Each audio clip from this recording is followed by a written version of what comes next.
Indian super ലീഗിൽ എന്തൊക്കെയാണ് നടക്കുന്നതെന്ന് ശരിക്കും അവിശ്വസനീയമാണ്. വെറും 100 രൂപയ്ക്ക് ജംഷഡ്പൂർ എഫ് സിയുടെ ISL ലൈസൻസ് അവരുടെ 12 കോൺട്രാക്ടഡ് പ്ലേയേഴ്സിനെയും 2 പരിശീലകരെയും ചർച്ചിൽ ബ്രദേഴ്സിന് കിട്ടി. ആ സമയത്ത് കേരള ബ്ലാസ്റ്റേഴ്സിന് വേണ്ടി 100 കോടിയിലേറെ കൊടുക്കണമെന്നൊക്കെ ഇൻവെസ്റ്റേഴ്സ് എങ്ങനെ ചിന്തിക്കാനാണ്?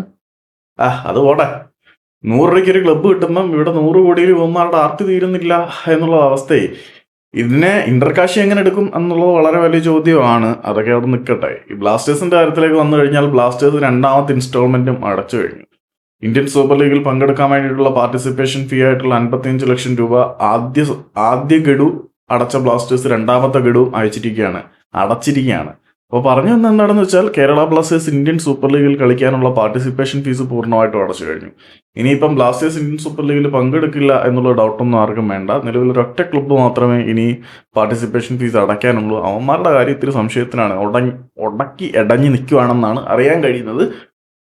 ബ്ലാസ്റ്റേഴ്സ് അനിശ്ചിതത്വങ്ങളിലാണ് എന്ന് പറയുന്നുണ്ടെങ്കിൽ പോലും ചില പ്ലേയേഴ്സുമായിട്ട് ഇപ്പോഴും കോൺട്രാക്റ്റ് ഉണ്ട്. പിന്നെ പാർട്ടിസിപ്പേഷൻ ഫീസ് കൊടുത്തുകൊണ്ട് എന്തായാലും ബ്ലാസ്റ്റേഴ്സ് കളിക്കും. പുതിയ ഇൻവെസ്റ്റേഴ്സിന്റെ കാര്യത്തിലും ഒരാഴ്ചയ്ക്കുള്ളിൽ തീരുമാനമാകുമെന്നാണ് അറിയുന്നത്. തീരുമാനം എന്ന് വെച്ച് കഴിഞ്ഞാൽ അതിന്റെ അനൗൺസ്മെന്റ് ഒരാഴ്ചയ്ക്കുള്ളിൽ അറിയുമെന്നാണ് പറയുന്നത്. ഇതൊക്കെ നടന്നാൽ മതി. കൂടുതലൊന്നും ഇതിനെക്കുറിച്ച് പറയാനില്ല.